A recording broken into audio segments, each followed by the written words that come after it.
അസ്സലാമലൈക്കും നാടൻ കിച്ചണിലേക്ക് സ്വാഗതം. അപ്പോൾ ഞാൻ ഇന്ന് ഉണ്ടാക്കാൻ പോകുന്നൊരു കുമ്പളങ്ങി പിന്നെ ചിക്കനും കറിയാ കേട്ടോ. അതിന് വെളുത്തുള്ളി, ഇഞ്ചി,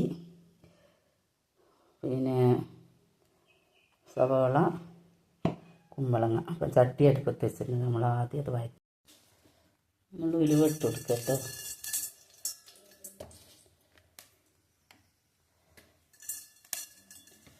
കാല് സ്പൂൺ ഉലുവ ഇട്ടെടുത്ത്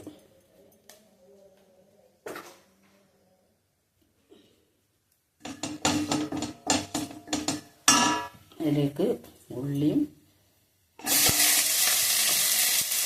ഇഞ്ചി എല്ലാം കൂടെ ഇട്ട് നന്നായി വഴഞ്ഞ് വെക്കാം.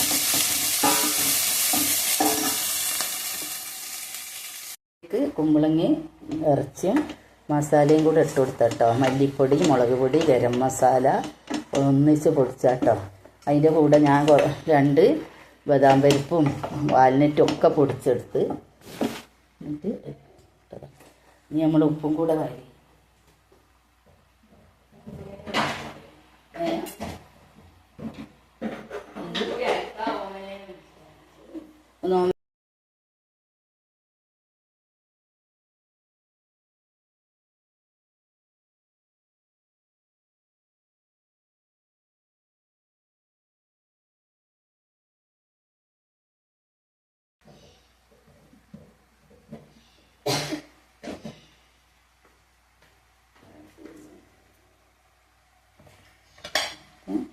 ഇച്ചിരി വെള്ളം ഒഴിച്ച് കൊടുക്കട്ടെ. നല്ല വെള്ളത്തിൽ കിടന്നിട്ട് വെള്ളവും മസാലയിലും കിടന്നത് വേകണം. എന്നാലും ഇതിൻ്റെ ടേസ്റ്റ് കിട്ടുക. പാകത്തിന് ഉപ്പിട്ട് കൊടുത്ത്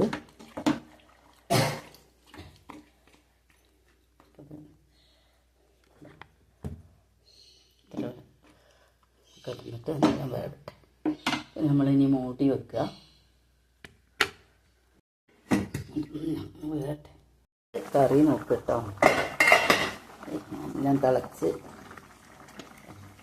കുമ്പളങ്ങി ഇതിൽ ഞാൻ തേങ്ങ ചേർക്കുന്നില്ല. ചിലവർ ഇതിൽ തേങ്ങ വറുത്തരക്കും. തേങ്ങ ചേർക്കുന്നില്ല. ഇങ്ങനെ തന്നെ നല്ല രസട്ടോ. കറി റെഡിയായി. തീ ഓഫാക്കാം. എളുപ്പമുള്ള കറി കേട്ടോ. അപ്പോൾ ഇതാ നമ്മളെ ചിക്കൻ കറി, കുമ്പളങ്ങ ചിക്കൻ കറി റെഡി ആയിട്ട്. എല്ലാവരും ഒന്നിങ്ങനെ ഉണ്ടാക്കി വെക്കുക. ലൈക്ക് ചെയ്യുക, ഷെയർ ചെയ്യുക, സബ്സ്ക്രൈബ് ചെയ്യാൻ മറക്കരുതേ. നാളെ കാണാം. അസ്സലാമു അലൈക്കും.